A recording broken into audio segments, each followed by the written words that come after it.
ಚಿನ್ನಸ್ವಾಮಿ ಕ್ರೀಡಾಂಗಣದಲ್ಲಿ ಆರ್ಸಿಬಿ ಸಂಭ್ರಮಾಚರಣೆ ವೇಳೆ ನಡೆದ ಕಾಲ್ತುಳಿತ ದುರಂತದ ಬಳಿಕ ಎಚ್ಚೆತ್ತುಕೊಂಡ ರಾಜ್ಯ ಸರ್ಕಾರ ಕಠಿಣ ಶಿಕ್ಷೆ ದಂಡ ವಿಧಿಸುವ ಕರ್ನಾಟಕ ಜನಸಂದಣಿ ನಿಯಂತ್ರಣ ವಿಧೇಯಕ ಜಾರಿಗೆ ಮುಂದಾಗಿದೆ. ಈ ಸಂಬಂಧ ವಿಧಾನಸಭೆಯಲ್ಲಿಂದು ವಿಧೇಯಕ ಕುರಿತು ಪರ್ಯಾಲೋಚನೆ ಪ್ರಗತಿಯಲ್ಲಿದೆ. ವಿಧೇಯಕದ ಬಗ್ಗೆ ವಿವರಣೆ ನೀಡಿದ ಗೃಹ ಸಚಿವ ಡಾ ಜಿ ಪರಮೇಶ್ವರ್, ಪ್ರತಿನಿತ್ಯ ರಾಜ್ಯದಲ್ಲಿ ಪ್ರತಿಭಟನೆಗಳು ನಡೆಯುತ್ತಲೇ ಇರುತ್ತವೆ. ಪ್ರತಿಭಟನೆ ನಡೆಸುವುದು ಪ್ರತಿಯೊಬ್ಬರ ಹಕ್ಕು. ಆದರೆ ಪ್ರತಿಭಟನೆಯಿಂದ ಜನಸಮೂಹಕ್ಕೆ ಹಾನಿ, ಆಸ್ತಿಗಳಿಗೆ ನಷ್ಟ ಉಂಟು ಮಾಡುವುದು ಸಮಂಜಸವಲ್ಲ ಎಂದರು. ಇತ್ತೀಚೆಗೆ ಚಿನ್ನಸ್ವಾಮಿ ಕ್ರೀಡಾಂಗಣದಲ್ಲಿ ನಡೆದ ಕಾಲ್ತುಳಿತ ಪ್ರಕರಣ ದೇಶವನ್ನೇ ಬೆಚ್ಚಿಬೀಳಿಸಿದೆ. ಇಂತಹ ಘಟನೆಗಳು ರಾಜ್ಯದಲ್ಲಿ ಮರುಕಳಿಸದಂತೆ ಎಚ್ಚರಿಕೆ ವಹಿಸುವ ಸಂಬಂಧ ಕರ್ನಾಟಕ ಜನಸಂದಣಿ ನಿಯಂತ್ರಣ ವಿಧೇಯಕವನ್ನು ಜಾರಿಗೊಳಿಸಲಾಗುತ್ತಿದೆ. ಈ ವಿಧೇಯಕದಡಿ 7,000ಕ್ಕಿಂತ ಕಡಿಮೆ ಜನಸಂದಣಿ ಇದ್ದರೆ ಸ್ಥಳೀಯ ಪೊಲೀಸ್ ಠಾಣೆಯಿಂದ ಅನುಮತಿ ಪಡೆದುಕೊಳ್ಳಬೇಕು. 7,000ದಿಂದ 50,000ದವರೆಗೆ ಜನಸಂದಣಿ ಇದ್ದರೆ ಜಿಲ್ಲಾ ಮಟ್ಟದಲ್ಲಿ ಡಿವೈಎಸ್ಪಿ ಮತ್ತು ಬೆಂಗಳೂರಿನಲ್ಲಿ ಎಸಿಪಿ ಅವರ ಅನುಮತಿ ಪಡೆದುಕೊಳ್ಳಬೇಕಾಗುತ್ತದೆ.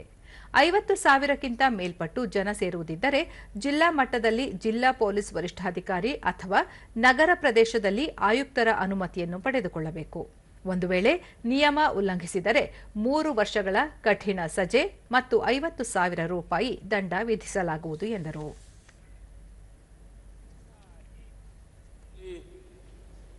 ಪಬ್ಲಿಕ್ ಪ್ರಾಪರ್ಟಿಗಳು ಡಿಸ್ಟ್ರಾಯ್ ಆಗಿದ್ದಾವೆ, ಸಾವಿರಾರು ಕೋಟಿ ಅದರಿಂದ ನಷ್ಟ ಆಗಿದೆ.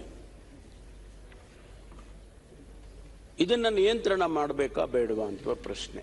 ಅದಕ್ಕೆ ನಾವು ಸರ್ಕಾರದಲ್ಲಿ ಇದನ್ನ ಚಿಂತನೆ ಮಾಡಿ ಇವತ್ತು ಈ ಜನಸಂದಣಿಯನ್ನ ನಿರ್ವಹಣೆ ಮಾಡೋದಕ್ಕೆ ಕಾನೂನುಬದ್ಧವಾಗಿ ಅದಕ್ಕೆ ಒಂದು ರೀತಿಯ ನಿಯಮಗಳನ್ನು ಕೊಡೋದಕ್ಕೆ ಈ ಬಿಲ್ಲನ್ನು ನಾವು ತಂದಿದ್ದೇವೆ. ಯಾರು ಕಾನೂನು ಬಾಹಿರವಾಗಿ ಸೇರ್ತಾರೆ ಅದಕ್ಕೆ ಒಂದು ನಿಯಂತ್ರಣ ಇರಲಿ.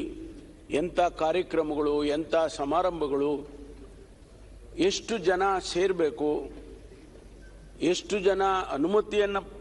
ಜನ ಸೇರುವಾಗ ಅನುಮತಿ ತಗೋಬೇಕು, ಅಥವಾ ಇಂತಿಷ್ಟು ಜನ ಸೇರಿದಾಗ ಅನುಮತಿ ಬೇಕಾಗಿಲ್ಲ, ಇವುಗಳನ್ನು ನಾವು ಈ ಬಿಲ್ಲಿನ ಮೂಲಕ ತಂದಿದ್ದೇವೆ. ಮಾನ್ಯ ಅಧ್ಯಕ್ಷರೇ,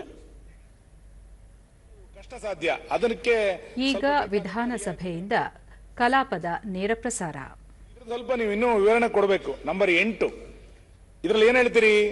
ನಾಗರಿಕ ತೊಂದರೆಗಾಗಿ ಶಿಕ್ಷೆ ಅಂತ ಹೇಳಿದಾಗ ಕಾರ್ಯಕ್ರಮ ಮತ್ತು ಸಮಾರಂಭಗಳಿಗೆ ಅಂತ ಹೇಳ್ತೀರಿ. ವ್ಯಕ್ತಿ ಮತ್ತು ಸಂಸ್ಥೆಗೆ ಸುಳ್ಳು ಸುದ್ದಿಗಳನ್ನು ಹರಡಿಸೋದ್ರ ಬಗ್ಗೆ ಅಂತ ಏನು ಅದ್ರಲ್ಲಿ ಮೆನ್ಷನ್ ಆಗಿಲ್ಲ. ನಮ್ದು ಆಗ್ರಹ ಇರೋದು ಅದು ಕೂಡ ಯಾವುದೋ ವ್ಯಕ್ತಿ ಅಥವಾ ಯಾವ್ದಾರೊಂದು ಸಂಸ್ಥೆ ಈ ಎರಡರ ವಿಷಯದ ಕುರಿತಂತೆಯೂ ಸುಳ್ಳು ಸುದ್ದಿಗಳು ಮತ್ತು ಮಾನಹಾನಿ ಆಗುವಂತ ಸುಳ್ಳು ಸುದ್ದಿಗಳನ್ನು ಹರಡಿದ್ರೆ ಅವ್ರ ಮೇಲೂ ಕೂಡ ಶಿಕ್ಷೆ ಆಗುತ್ತೆ ಅನ್ನೋದನ್ನ ಇದರಲ್ಲಿ ಸೇರಿಸಬೇಕಾಗಿರುವಂತದ್ದು ಅಗತ್ಯ ಇದೆ ಅಂತ ನಾನು ಅನ್ಕೊಳ್ತೇನೆ.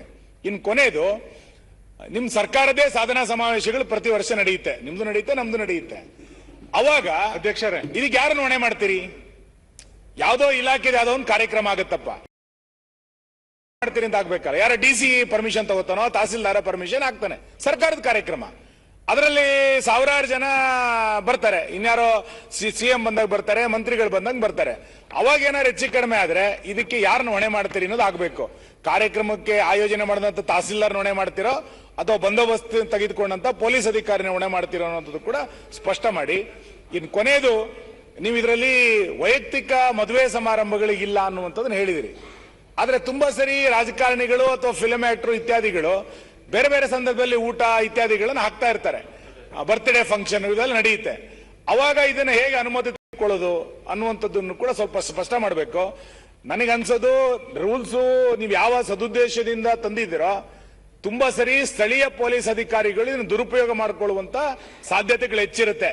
ಹಾಗಾಗಿ ರೂಲ್ಸ್ ಫ್ರೇಮ್ ಮಾಡಬೇಕಾದ್ರೆ ಬಹಳ ಎಚ್ಚರಿಕೆಯಿಂದ ಮಾಡಬೇಕಾಗಿರುವಂತದ್ದು ಅಗತ್ಯ ಅಂತ ನಂಗನ್ಸುತ್ತೆ. ಈ 3-4 ಕ್ಲಾರಿಫಿಕೇಶನ್ಗಳಿಗೆ ಉತ್ತರ ಕೊಡಬೇಕು.